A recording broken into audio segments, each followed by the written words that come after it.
Good evening, everyone. Thank you so much for joining us this evening. If you are in the St. Louis or maybe in some parts of the Midwest, I hope everyone is staying safe. If you are not in the St. Louis area or Midwest, you may not know, but we are currently going through a snowstorm, or I guess maybe we're in a pause right now. There's supposed to be more coming. So I hope everyone stays safe. And thank you so much for taking your snow day that we all had and spending your evening with us at the Novel Neighbor. My name is Stephanie. I'm the director of events at the Novel Neighbor, which is a locally owned and woman operated independent bookstore found in Webster Groves, Missouri. We are super excited for this event. I myself am personally very excited. I have been so into the series we are about to discuss, and cannot believe that we get to talk with the author herself this evening. So I am talking about Finlay Donovan is Killing It, and Finlay Donovan Knocks Him Dead. If you're with our Mystery Book Club, welcome. If you are like, what is Mystery Book Club? Please join us. There's information on our website, and we are reading Finlay Donovan is Killing It this month.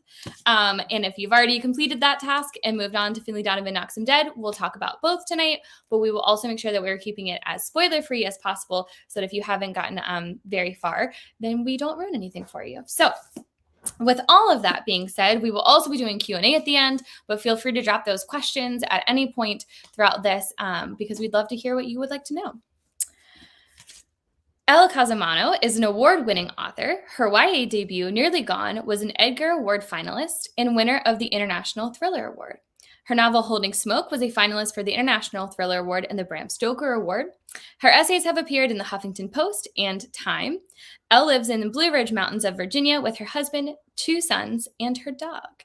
Finlay Donovan is Killing It was her adult debut, and now we recently get to experience Finlay Donovan Knocks Him Dead. So, Elle, thank you so much for joining us this evening. It is so good to be with you. Thank you so much for having me. How is it in Virginia? Are you all supposed to get snow on the East Coast as well, or no? Not this weekend, and actually the next 2 days is supposed to be unseasonably warm for us. So we're going to have a lot of rain, and it's going to jump into the 60s, which feels so strange because it's been so cold here. So, we'll see. We're just kind of bouncing all over the place with the weather. Does that feel a little bit ominous? That's how You know what? After the last 2 years, it's anything's possible anymore. So yeah, I just kind of roll with it. Shorts one day, sweats the next. We're good. Yeah, you have to have a closet that can accommodate everything now. There's no like putting seasonal clothing away. We don't have seasons. There are no seasons any longer. That's right. It's all pajama weather from here. So and most of us probably spent all day in our pajamas as well. Like I said, well, at least the one of us who are in St. Louis or maybe in the Midwest.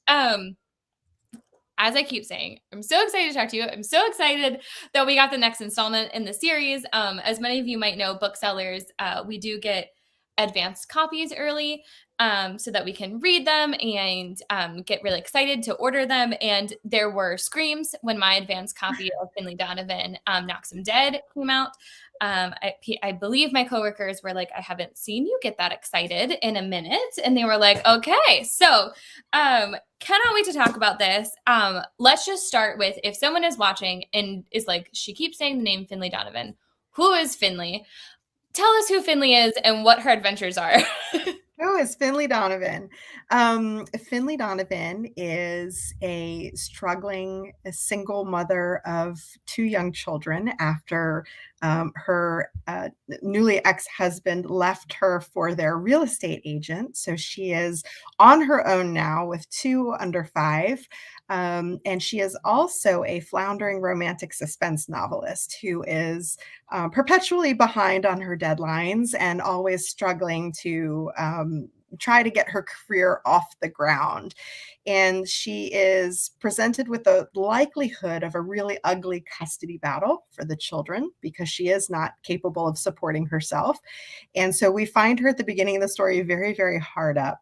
And desperate for money. And while she is at breakfast with her literary agent in a Panera, discussing the plot of her long overdue manuscript, which happens to involve murder. The woman at the table beside her misinterprets the conversation and assumes that Finley is a killer for hire. The woman who has a terrible husband of her own and attempts to hire Finley for an irresistible sum of money that would solve most of Finley's problems if she will agree to get rid of this woman's problem husband. And so begins the tale of Finley Donovan and how she ends up sort of accidentally falling into a career as a reluctant contract killer. It's just what I hear, it is as a bookseller, is one of my favorite things to hand sell, to be like, go with me here and set up the breakfast of the end all breakfasts of how this happens to Finley. I am curious, because I'm sure you get asked this question all the time. So I'm going to take a little bit of a different take on it. Do you know St. Louis's history with Panera Bread? I do not. So we are the home of St. Louis Bread Co., which is what Panera was before it expanded nationally. So for St. Louisans, it particularly hits home that you set all of this in a Panera Bread Co. Setting, and so here you still have to call it, I am not from St. Louis, I'm from the East Coast. I was very confused why it was called St. Louis Bread Co., and I kept saying Panera, and I get corrected fairly often because we call it Panera here. So just a little background of St. Louis Bread Co. But why did you set it in a Panera? I know it's a question you get asked all the time, but I'm sure people are wondering. It's such a great story, and I love to tell it, so it's fine. So in February of 2018, I was at a writing retreat with my two writing ride or die BFFs, my critique partners. We have been working together, kind of writing parallel to each other now for more than 10 years. Ashley Elston and Megan Miranda and I were away at a retreat. And normally at our retreats, we take a lot of time to help each other brainstorm. We work through tricky plots. We're talking through whatever books we're working on.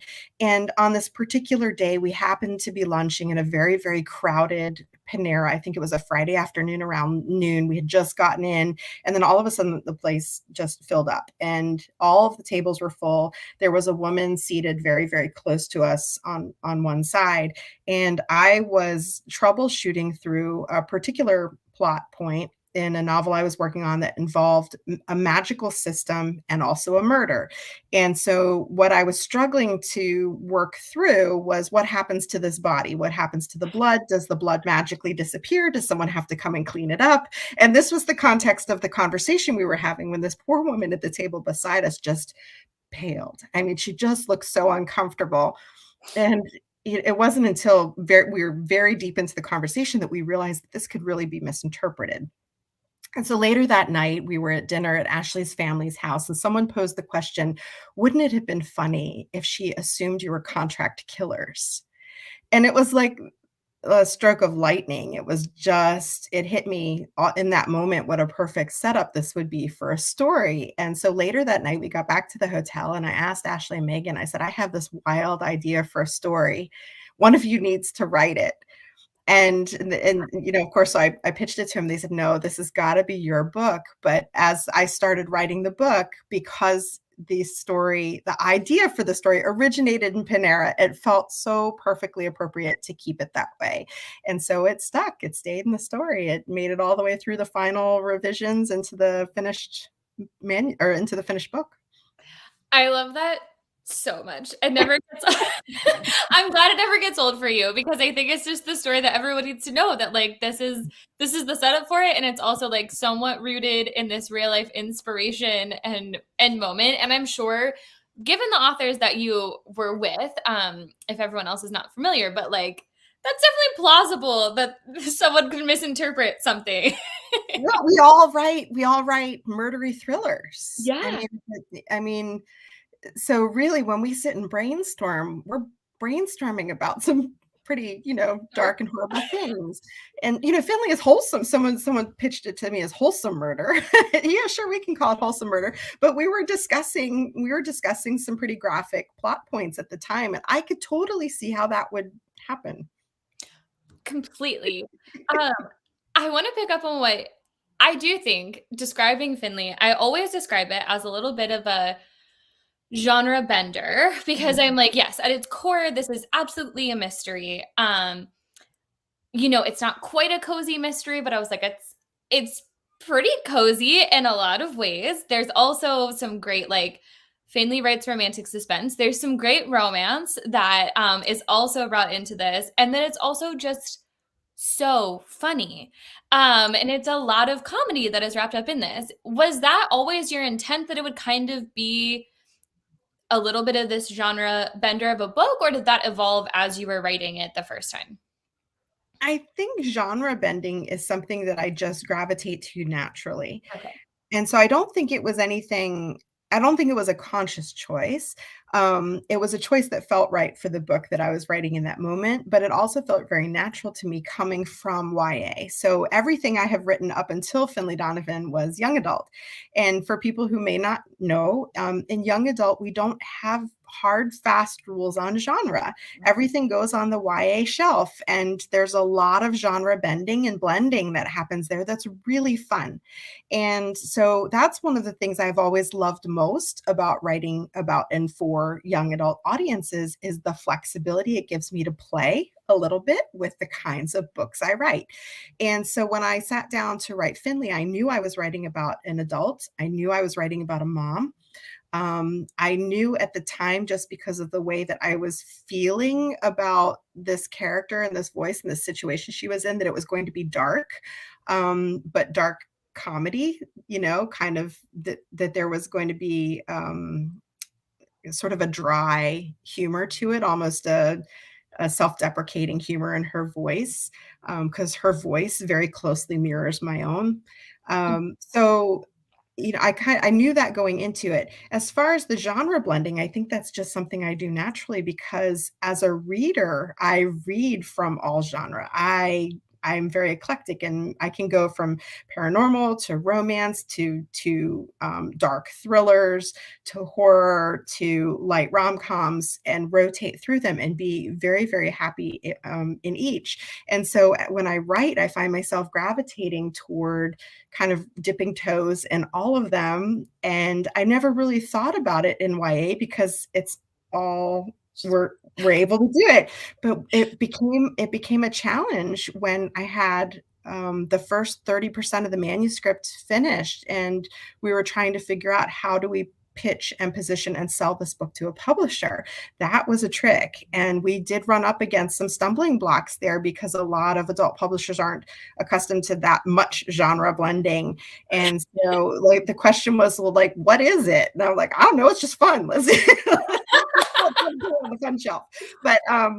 But we did run up against some hurdles there, and I'm very, very grateful. I will always be very, very grateful for the brave souls at Minotaur and St. Martin's Press who embraced the book and said, "We'll figure it out. There's a great voice here. There's a fun story here. Let's figure it out together." And but yeah, it's different. It sure is different. It's different in such a good way. And it truly is something I think that like we're experiencing as booksellers, like publishers are struggling with it because it's not how things have been traditionally done, but like readers do not get like we're like in fact we're getting asked for a lot more. Like people are like, I love romances, but also I'd love like a mystery romance. And like there are definitely combinations that people are looking for. And it opens doors, I think, for readers too, because there are a lot of readers who think that they like one particular genre because they've never dipped their toes in something different. And so you present something that has like lots of different things kind of like Finley it's dark comedy, it's thriller, there's a little bit of romance in there. They're all the things. And so I hear from a lot of people who say, I never really thought of myself as a mystery reader, but I think I might like mysteries, or I never really thought of myself as, a comedy reader or a women's fiction reader. But there are elements in these stories that I think everyone enjoys. And it's one of those books, I keep hearing it's one of those books you can put in almost anybody's hands and they will find something appealing. Yes. Yes, I think that is so true. The real issue, and I'm glad you have this on your website. The real issue is that I'm like, this is such a rare gem. People are like, I want more like that. And you're like, cool, cool, cool, cool, cool. Let me go figure out like something else that's blended all of these, which you have a really helpful spot on your website that kind of says, like, if you like Finley, here are some other ones. And like, I definitely, I'm really excited. We're doing an event with her later this month. I saw Dial A for Aunties on your list. And I was like, Yes. yes, that's such a good example of like how you can like murder and mystery and like make it super fun and like you don't have bad dreams at night or you don't feel super upset about. Yeah, and like the tone is very similar. Yeah. So, and I find a lot of people do that. They'll reach out and say, like, I want something that feels like Finley feels. So that's a really good example of a book that kind of feels like Finley feels. It's got that same sort of fun, playful, rompy tone to it. It's a romp. I love It's that a that word romp. is. It's a romp. It's so much fun. It is. It is. It's just delightful. You had mentioned this that Finley kind of has a voice that mirrors hers. Or sorry, mirrors yours. Are Mhm. there any other things that you relate to Finley or like built into her that you like see yourself in how you So many things. Okay. So many things. There's a lot of Finley. There's a lot of me in Finley, and I think it's just where I was in the moment that I was writing it. I was very frustrated with my career in publishing. So some of those frustrations, like, make it in the form of almost a satire on the page. But a lot of the frustrations of being a creator, a content creator, an artist, however you want to categorize us, a writer, um, when you're self-employed in a creative field, and also attack motherhood on top of that, there are a lot of frustrations and challenges with that I share with Finley. The the days that kind of get absorbed meeting the needs of everybody else who relies on you. Your the kids in parenting in itself becomes a full-time job, and writing always seems to get pushed off into the nighttime space, when no one's there to interrupt you. So my schedule very closely mirrors Finley's. I write at night after everybody goes to bed because that's when nobody needs me and no one's going to bug me. So when it's quiet, and I can get some time and space to come up with these crazy stories, that's my time.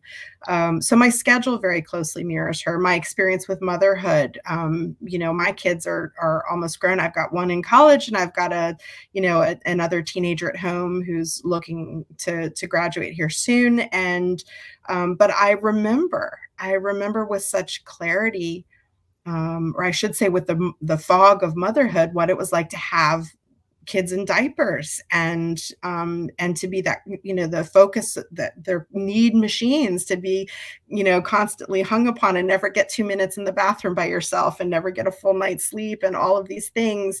So my experience with motherhood very closely mirrors Finley's. My voice, my inner voice, the voice I talk to myself, with, that very closely mirrors Finley's voice.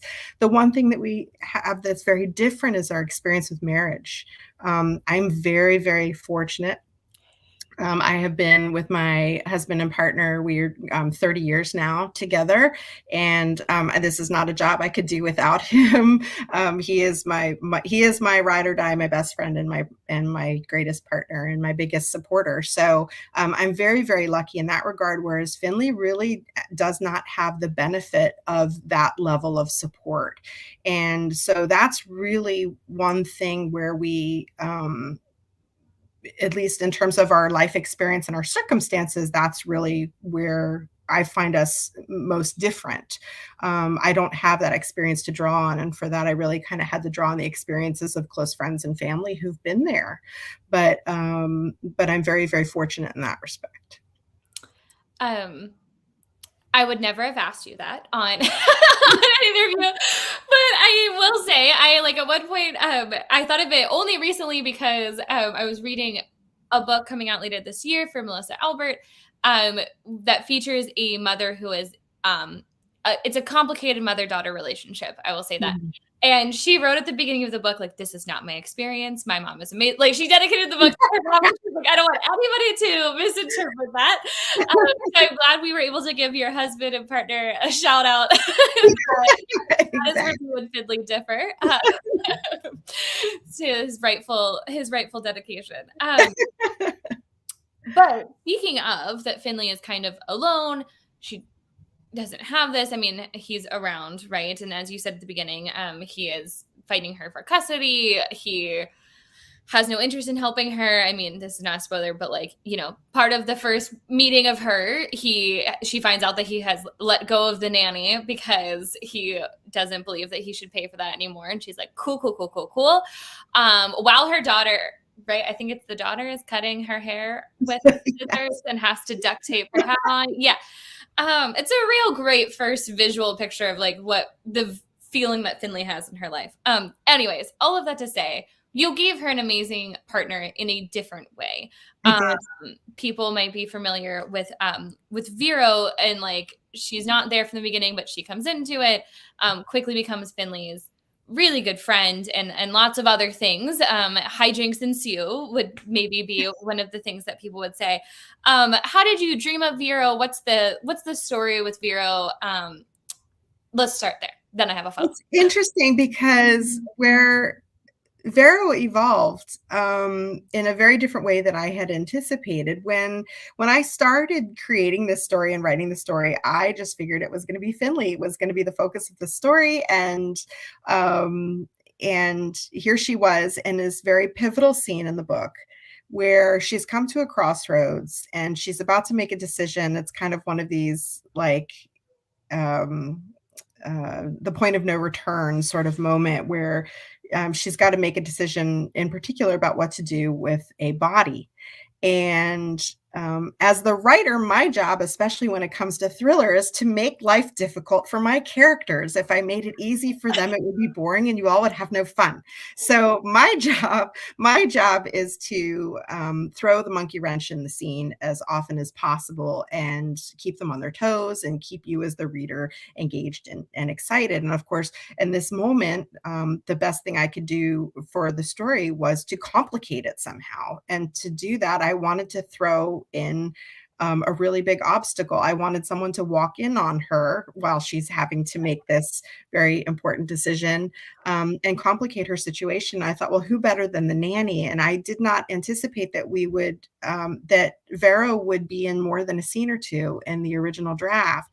But as I'm writing the scene, and those of you who have read know it's a scene in the garage when we first meet Vero on the page. When we first meet Vero, her chemistry with Finley was so good and it felt so right and so natural. And it was such a joy to write this particular chapter. I left most of it untouched from the original draft. In that conversation and writing that scene, I knew that Vero was not only going to become a very important character in Finley's life, but a very important character through the series.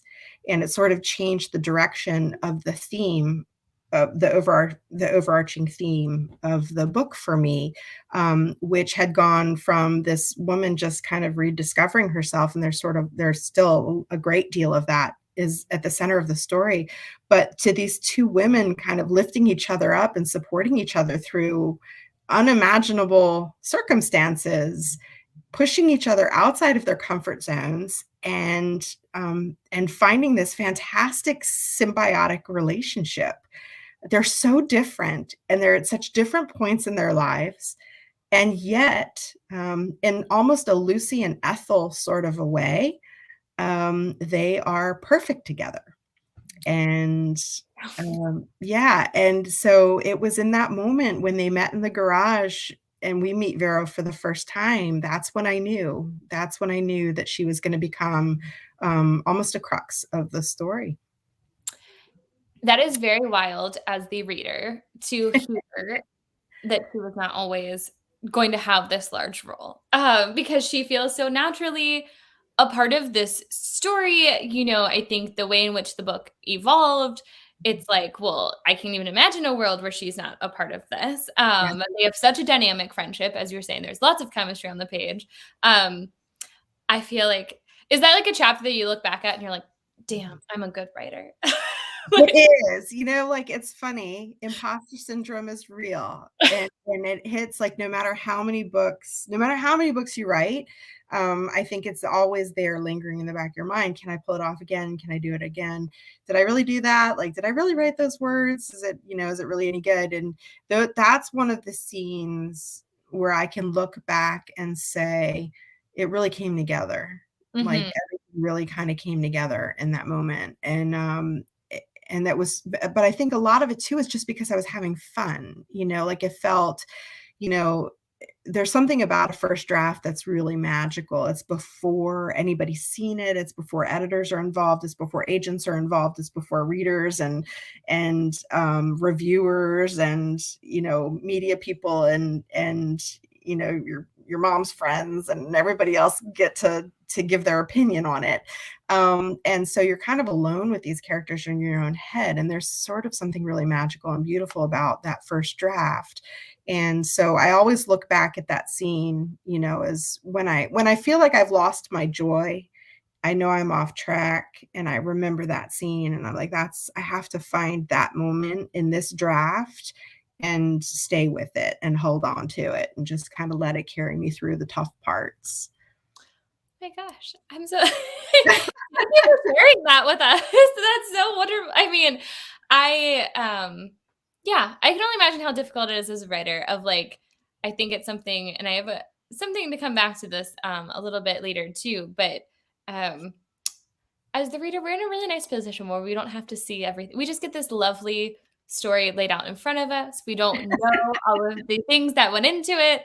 Uh, so I always appreciate when a writer gives us a little bit of insight into what was happening and what can happen in the background of crafting these stories. Oh yeah, those first drafts they're mine are a mess. Like, and I mean, for most of us, that's true. Like, there's the saying that great books aren't written; they're rewritten over and over and over again. In my experience, I find that to be true. Like, my first drafts are hideous, and I do most of my heavy lifting in revision because it's not until I'm about 75% of the way through a manuscript that I really discover what is the heart of my story? What is the story I'm trying to tell? And at that point, I kind of go back through with the plot as a skeleton, and I'm essentially rewriting the book around the touchstone, whatever the heart of that story is. And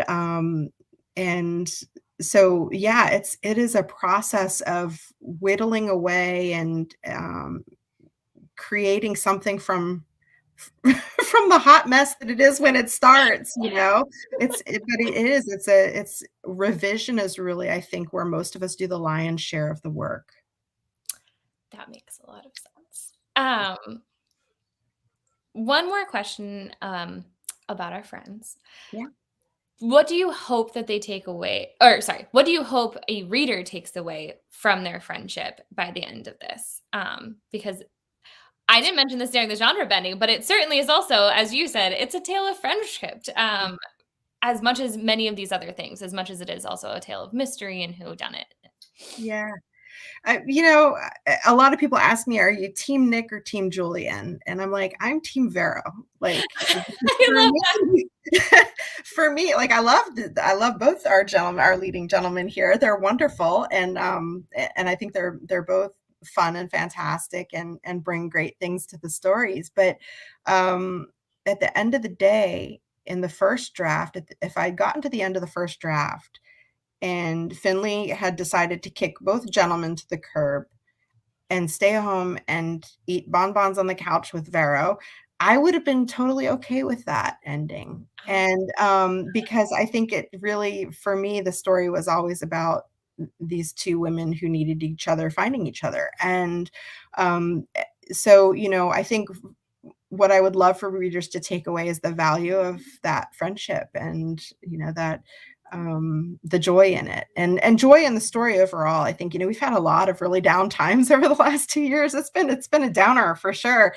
And nothing makes me happier than hearing from readers who said that it gave them a moment of escape, or it brought them some joy, or, it made them laugh. I have readers that are emailing me all the time saying, I'm home with COVID and I'm reading your book, and it's so nice because, I feel like, and we're in very dark times and the headlines are dark and everything is so dark, and it's lovely. It is wonderful to feel like I've been able to make people laugh and give people like a moment of reprieve. That's been really special. Yes. I actually saved Knocks 'Em Dead because I was like, I want to run home and read this immediately, but you're going to need this at some point in the next month because you just need, I mean, in so many ways also this is a comfort read for me. Yeah. And so yeah, I'm glad It is bananas. It is a bananas book. This is the most bananas book I have ever written. It is so much fun. I had so much fun writing it. It was absolute joy, but it's bonkers in the best possible way. Right. It's like so hard to be like, yes, there's death and there's the mafia. It's very funny. We're very funny about it. It's very, don't worry about that. We'll get there. They're like a side story to the whole thing. It's wild. They both have some really great covers where Finley is peering over different circumstances, and turtleneck, our little blue here. What was it like the first time that you saw these covers? Did you have this vision? Was this something where like I know most times authors don't have any input. My understanding is most time authors don't have input on covers, and so it's kind of a surprise when you open it. It was a surprise. It was a surprise. And yeah, we don't have a lot of involvement in our covers. And we do usually, at least most of us do get an opportunity to see it in its early stage and offer any feedback. So if there's anything that we absolutely really have issue with, we can express it at that time. But ultimately, the choice of the cover belongs to the publisher, and I'd rather it be that way. There are graphic designers and cover designers there who've trained for years for this. I know nothing about this. This is not my forte. I will handle everything inside of the book and let them do what they do best. But I will be honest and say the very first time they sent me the Finlay Donovan is Killing It cover, I had a little mild freak out. And of course, like, I didn't say a word like outside of my own head, but the first thing I did was I got on the phone with my critique partners. I called Ashley and Megan and I was like, it's very pink.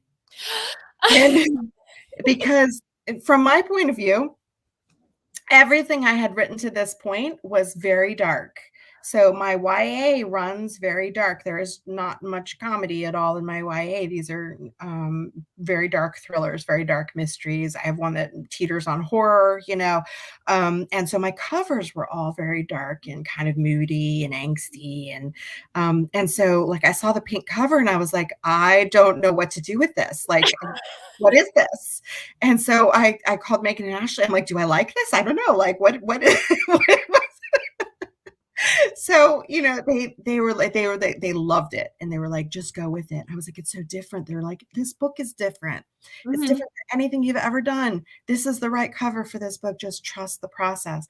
And I did. I let it go. And it was the best thing that has ever happened to one of my books, these covers. People go nuts for them. People are sending me every day dressing up like the covers.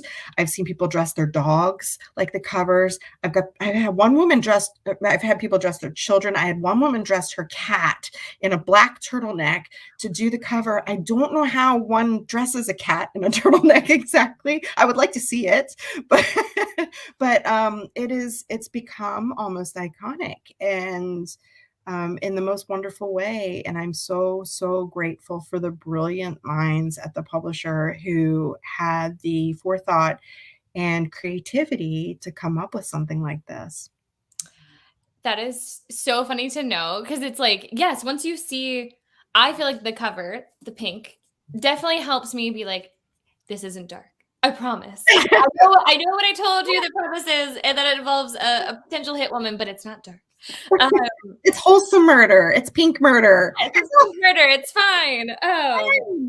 And of course I was like, are they going to keep it this way for Knock Some Dead? Like we can't, but I was very curious to see how we would take this and what we would do to change it, but also to not. And yes, I mean, if anyone wants to know what you're talking about, you have some great stories up on your Instagram right now for Oh, if sure you that go show to what people have done. if you go to Instagram and do the hashtag either Finley Donovan is killing it or Finley Donovan knocks him dead, the photos are off the hook. It is fantastic. It has been so much fun.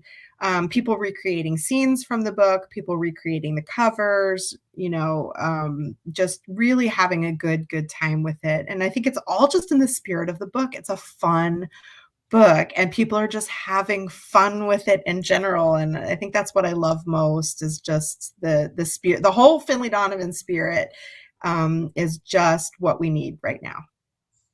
Absolutely. Julie, who's tuning in, had a great question. I think this is the perfect time to segue into we've kind of been talking a lot about Finley and killing it in general. Segue a little bit into Knock Some Dead. Again, we'll keep it very spoiler free. Elle and I already talked about this in the background, everyone. So we will, other than knowing the premise of Knock Some Dead, which is crucial to this conversation.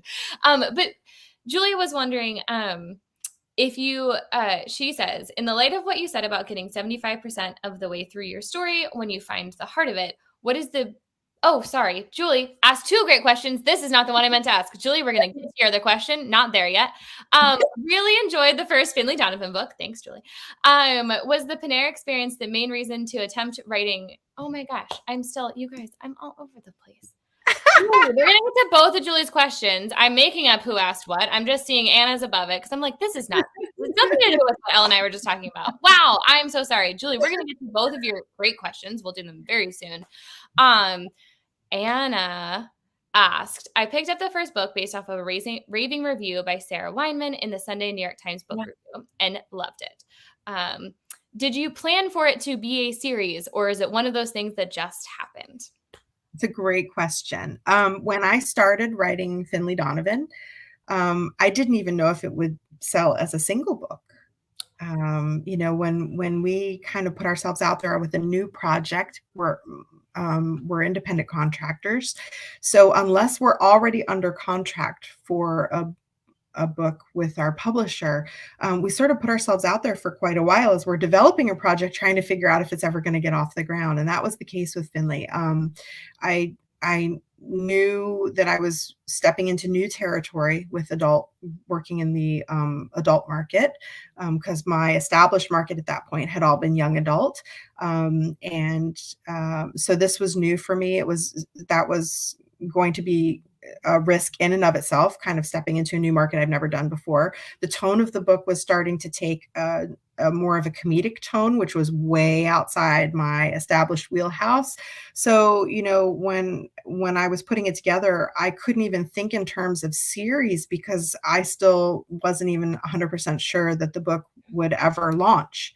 And sometimes they don't, many of us have manuscripts tucked away in the proverbial drawer that, or under the bed or the closet or wherever we keep them that for whatever reason never sold or never worked.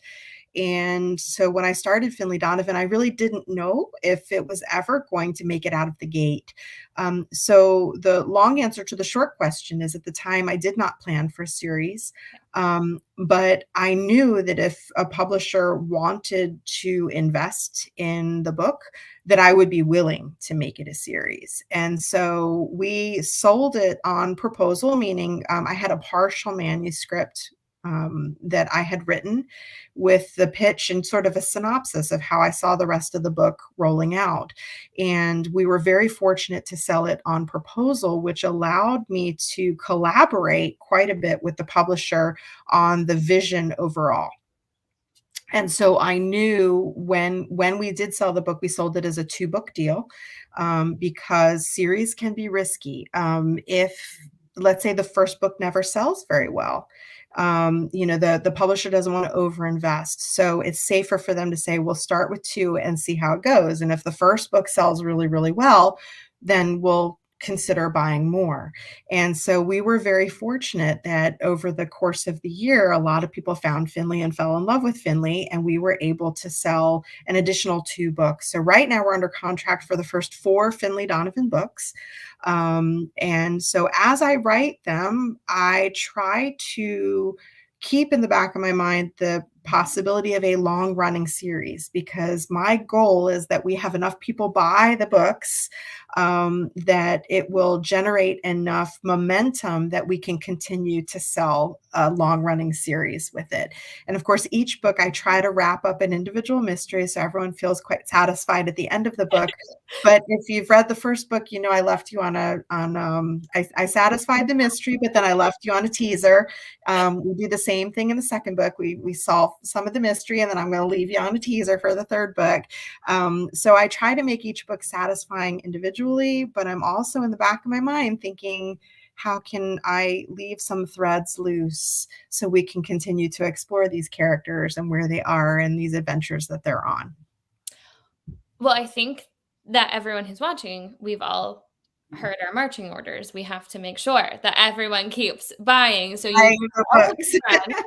how which is perfect because again, I mean, if people didn't know, I'm holding up my personal copies of both of these books. Is actually a little confusing because they're really available in the reverse of what I have them. I certainly still purchase the hardcover of Finley, but she is available in paperback. Yep. And I keep holding up my paperback of Knocks 'Em Dead. This is my advanced reader copy that is very precious to me. I might let you borrow it, but you cannot have it, and you cannot have it in paperback. If you go on our website, this is not an option. But yeah, so now we all know what we need to do. I was very excited when I saw the announcement that books 3 and 4, I know they don't have titles yet, right? They just exist. They exist out. Yeah. Soon. We should have titles soon. So I love that. Great. Okay. So, but speaking of the second one, so this is again perfect segue. We wrapped up some stuff in Killing It. We've got a little bit of a teaser. Where do we find Finley in Knocks 'Em Dead? What's happening with Finley in her life then? So, without giving away any spoilers, Finley is in the first book. We find Finley really floundering at everything. She is floundering at motherhood. She's floundering in her career. She's very much alone, kind of, she's got a close relationship with her family, but there's really not as much support there as she probably needs. Everything, she's floundering for money, she's floundering with custody, everything she's struggling with everything. And I think really where we find Finley in book 2 is she's in book 1, she's kind of asking, like, who am I now? Who am I now that I'm divorced? Who am I now that I'm a single mom? Who am I now that I no longer have a husband, that my job is falling apart? In book 2, where we find her is more confident. So she's got this great friend and partnership in Vero. She's had some satisfying romantic entanglements that have sort of left her realizing that she has some choices, that she is desirable, that she is wanted. And so she's feeling a little bit more confident in that regard. The money situation has begun to resolve itself as her career has blossomed, because some of the material that she has taken from her own life has now become the subject of her manuscript, which has become very popular with her publisher. So her career is starting to take off. We see her in a more confident position. And the question that she's now asking herself is, when do I get to be the hero of my own story? And so, she has a greater sense of agency. She's going to start taking a little bit more control of her life. And so we find her in kind of a different footing at the beginning of book 2. I just have to say that was masterfully done. It is hard not to spoil. There's so much. We did a great job telling everyone who hasn't read Knocks 'Em Dead yet. That was wow, y'all. She nailed it. As someone who knows all of the spoilers, nailed it, hands down. That was incredible. So I do like on that note though of kind of a series and, Finlay Donovan is killing it just came out last year, but if you read it right away, like it can have been a minute since we've visited these characters. And so I think something that you do a really great job of in Knocks 'Em Dead is kind of like reorienting you to like, here's where we left off. Like, here's some small reminders. There's some great callbacks to that duct tape scene, a couple other things. Is that hard as a writer to get your reader in that kind of, I was literally reading it being like, oh, this is like when you started another season on Netflix and it's been a while since you watched the last one where they give you that little like, Right. here's all the glimpse of scenes that you missed. Is that tricky to write, to pull off? Because I think you do it really well where it doesn't feel very overdone or repetitive and you're just like, yes, my all cylinders are firing now as a reader. It is so hard. And that's probably my least favorite part of writing a second book in a series because like I just want to jump in and keep the story moving. Like I know where we left off. I just want to keep going.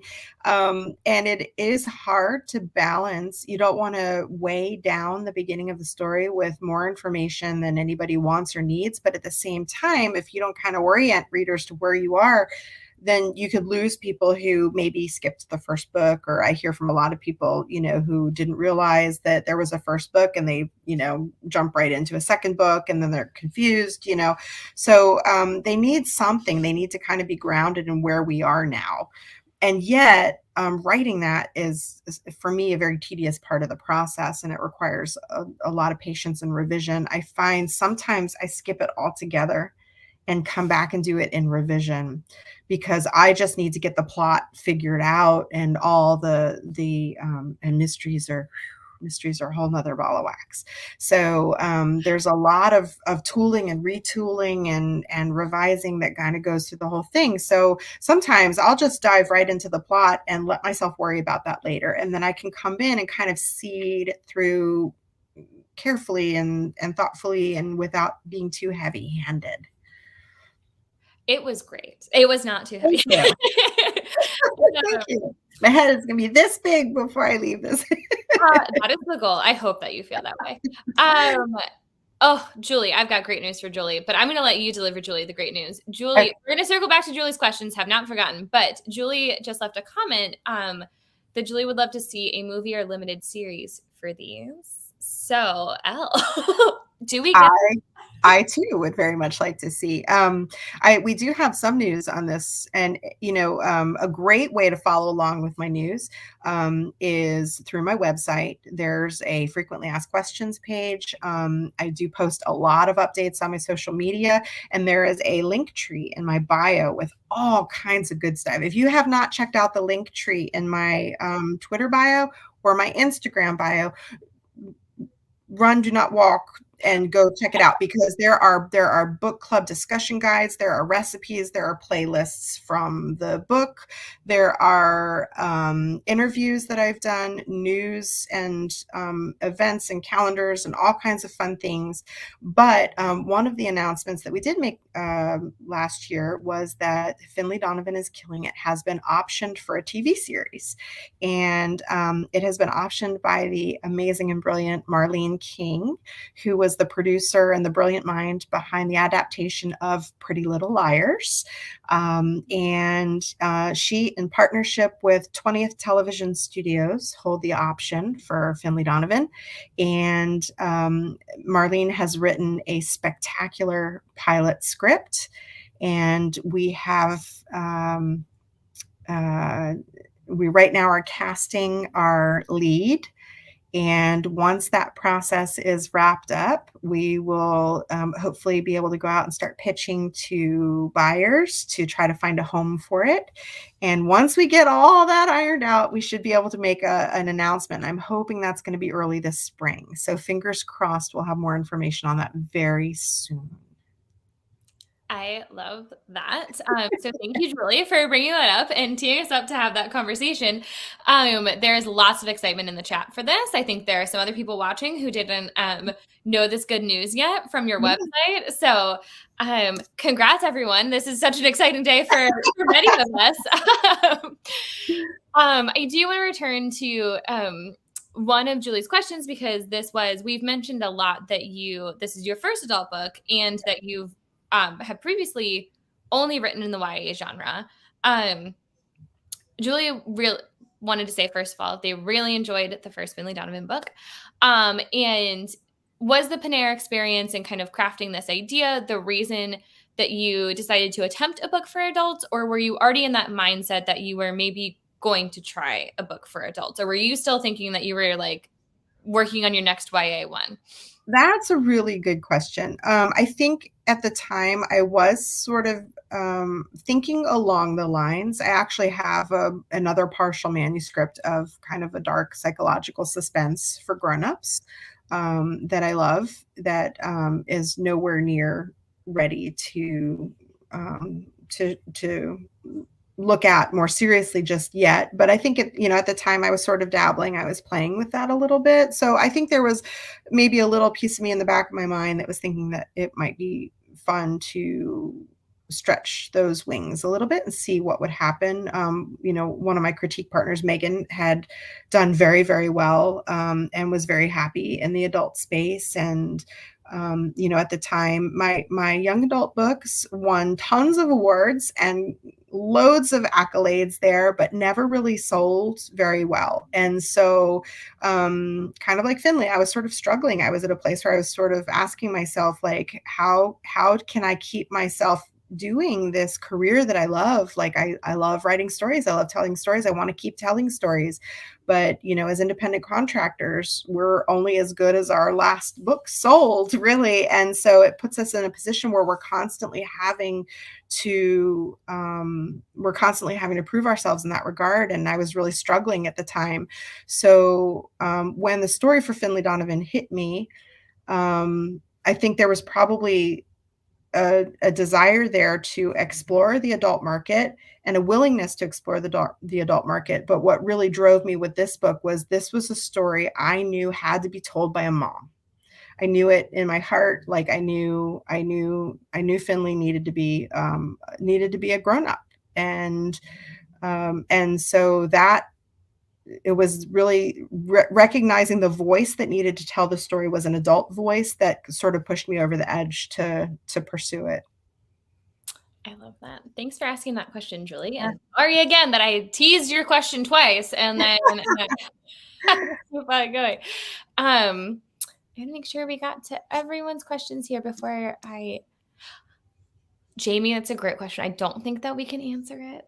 Jamie wanted to know who you would love to see play Finlay Donovan, which I think just circles back to there's some updates maybe to come soon. So so I can't answer casting questions because I probably know too much to be answering casting questions. So I'm not going to answer. I can't answer those questions, but I will say I'm super excited, and I think everybody else will be too. So we can talk lots about casting once we made announcements. Yes, which will give us something to look forward to. Don't we need something to look forward to during this time, though? I would love, like, if you guys have like thoughts on like when you're reading, if you pictured people in those roles, I love hearing those conversations. So you can shoot those my way. I will look at those all day long. Jamie, everyone who's getting very excited, if you have comments, I will throw them up on the screen and we can see Elle's reaction to who you're thinking of. I'm gonna poker face the whole thing. Prepare yourself. Prepare yourself to not have some kind of hide right here under my Finlay Donovan is killing a mug, and no one's gonna see my face. So I love that. Oh my gosh. That mug is amazing. I did not notice. I didn't have my eyes like honed in until that. A bookstagrammer made it for me, and I thought that was the cutest thing ever. So that's my Finlay Donovan. And it matches the book so well too. It's playful. It's fun. Yeah. Jamie said that they always pictured a Jennifer Lawrence or Reese Witherspoon vibe. Nice. Nice. Love that. That's all Elle can comment. Can't say more. Okay, as those are coming in, we do try to end many of our interviews with a little bit of this or that Okay. allows us to know you a little bit more as a person and not just as an author through your books. So Okay. the only rules are if you don't pick either of the two options, you have Okay. to submit a third option. Um, Okay. I so can do pretty that. simple, pretty simple. The first one is funny because we covered this in the green screen. You talk a lot about Northern Virginia, Nova, as some of us might know it as, because of growing up in that area. You did not go to George Mason University, but that is referenced a lot. And we discussed that I did go to George Mason University. So our first this or that question has to do with the colors of George Mason. Because what alumni would I be if I didn't bring this up? So That's great. this or that for green or gold. Gold. Ooh, that's the right answer. Yeah. There's no right answer, but that's the right answer. Are you, when it comes to the own mysteries that you that you enjoy reading, are you a locked room mystery reader or would you choose a legal thriller? Oh gosh, that's hard. I'll go locked room. I mean, that's a hard one. I do think. I have huge respect for people who can pull off locked room. And just in terms of crafting a locked room, it's hard. So I find them fascinating. And for anyone watching, locked room is kind of, and maybe doesn't know what that term is. It's like the subgenre of mysteries, or that basically the writer has to write in a way that it seems like it's impossible that the person who committed the murder because, I mean, I think very much like Agatha Christie has some great locked room. Yeah. Who else are some great? Yeah. So lots of options there. They're so great. Also legal too. Okay, because it snowed today, at least in St. Louis.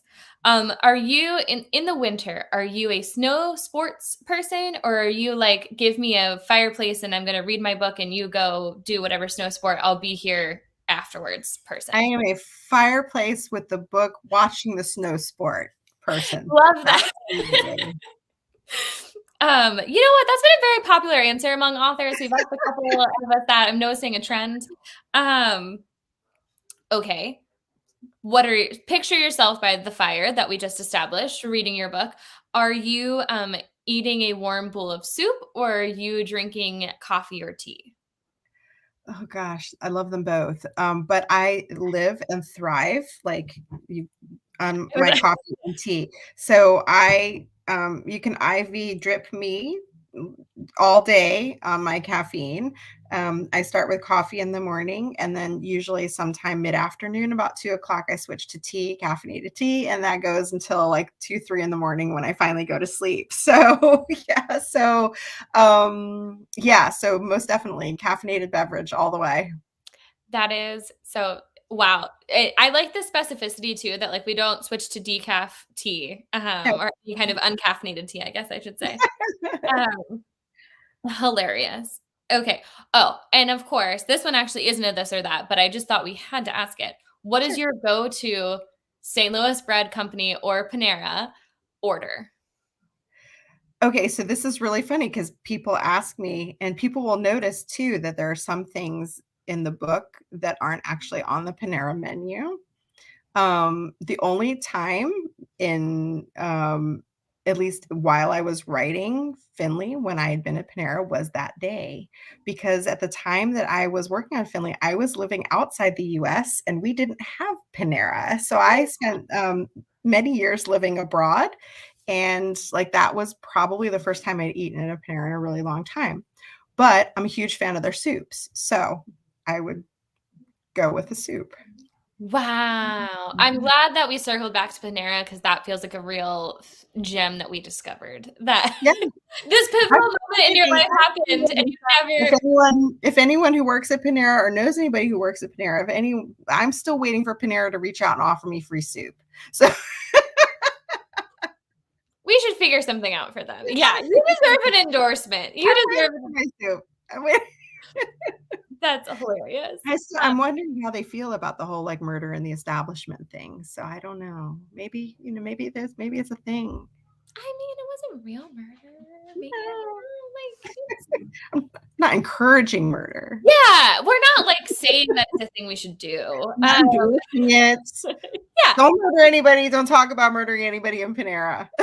correct. Disclaimer. There's a disclaimer. That's so funny. Lauren came through with a really great question. I think it's the perfect question. And on, so Lauren, we will make sure we get to this. I don't want to miss you. Lauren is wondering, what are some books that you love reading or books that you've read lately that you would recommend to everyone watching tonight? Absolutely. So right now I'm reading a ton of manuscripts. So I'm a little bit behind on some of the new releases because I do have a lot of folks, either critique partners or writing colleagues who have books coming out who would like me to, to read for endorsements and blurbs. So right now the 5 books on my nightstand are all actually manuscripts that haven't come out yet, but I love those, and it's an honor and a privilege to be asked to read someone's work before anybody else gets a chance to. It's really special. So there are a few that I've really enjoyed lately that I can talk about. One is Like a Sister, that's coming out on March 8th by Kelly Garrett. Fantastic mystery. If you're looking to put something on your list, your wish list coming up. And in terms of other books, I actually have some of them here. So for my YA people, Kara Thomas, That Weekend. If you're into dark, twisty thrillers, she is masterful. Andrea Contos is one of my favorites. She is amazing. She is a brilliant new voice. Just so great. This book won the International Thriller Award last year. It's super, super good. It's a very mature, sophisticated, dark thriller read. And her newest is Out of the Fire, which just came out. It's really super. And then for some books I've got on my TBR that are like, once I hit my deadline, these are my rewards to myself.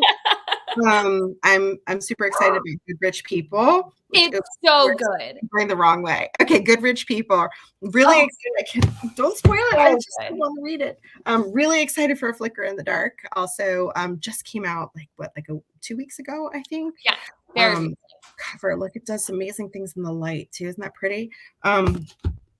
If you like creepy books, because I do love me a creepy book, this is really creepy. Yes.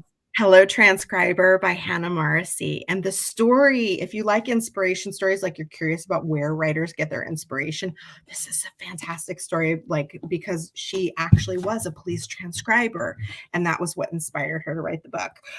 So fun. Now, if you're looking for things in the vein of Finlay Donovan, more like rompy, fun sort of mystery things, definitely Dial A for Aunties, Arsenic and Adobo by Mia Manatala. That the second one in that series is coming out. Yes. Like this month. Yes. This month it's coming out. Also, huge fan of Dorinda Jones, who writes A Bad Day for Sunshine and A Good Day for Chardonnay. So if you're looking for a rompy, fun mystery series with a mom, who is the hero of the story, A Bad Day for Sunshine. Am I getting that right? A Bad Day for Sunshine and Good Day for Chardonnay. Those are the first 2 books in the series by Dorinda Jones, and she is brilliant, just brilliant. And so I've had a great time with those. So did I bury you in suggestions now? Everyone was taking perfect notes. And I just want to mention, do you want to come up here, buddy? You can come up here. Okay. We've got a talk now.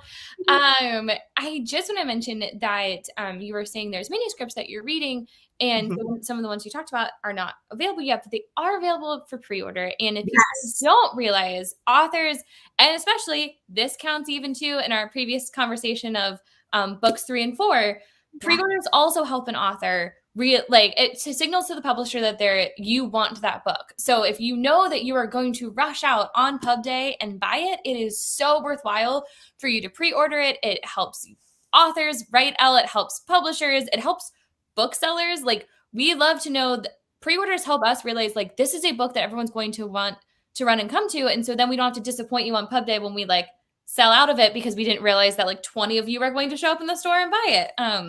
So Pre-orders create the most wonderful snowball of a chain of events that are perfect for authors. It triggers lots of really cool things behind the scenes. It helps us figure out how big our print runs are going to be. It helps retailers figure out, and independent booksellers figure out like how many of them they're going to place in their initial order. It triggers to the publisher and lets the publisher know how popular is this series going to be. Do we want to go ahead and invest in more books? Because we have to start writing the books years before they actually come out. And so books 3 and 4 were triggered by pre-orders in some cases from book 1. So a lot of people don't realize like how like the chain of events that starts. But pre-orders, when we talk about pre-orders, we talk about it all the time. It's because it's so important. It becomes the lifeblood of series. It becomes in some cases the lifeblood of an author's career, and it really helps booksellers plan and publishers plan for how popular is a book going to be. I'm so glad that we were able to. Yes. I think that's important things. It's so important, and I think it's something that we've just found. We've been really, we really want everyone to understand why they matter. Because I think it can seem at face value like it is just a way to make money, and that is like it's so much deeper than the monetary value. Like I think you just, as you were explaining, the snowball effect that it can have on all of these different factors, they're just, pre-orders are so amazing. So thanks, Lauren, for asking the question that kind of got us there, which is what books would you recommend? Or what are you reading right now? This has been the most fun hour. Thank you so much, Elle, for joining us. I'm sad that we're still in the kind of pandemic times, because we would have much more rather you been able to come to St. Louis, but hopefully we'll do it. Yes. We'll do it. When this is over, we'll do it. We'll get together and we'll do this in person and do it live and with pens, and we'll sign some books, and it will be a great time had by all. Which actually, you saying that does remind me, we do, while you can't be here to sign books physically, we do have, I'm going to put the banner up in case anyone hasn't purchased your next installment.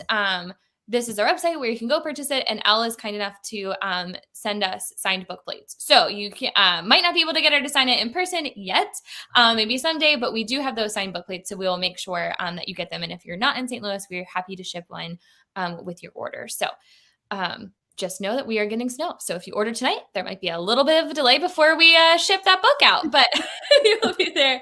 Elle, any final thoughts before we leave this evening? I am so glad to have had this time with all of you. Thank you for reading. For those of you who read and purchased and pre-ordered, thank you. And if you would, find me on social media. I am spending a lot of time on Instagram these days.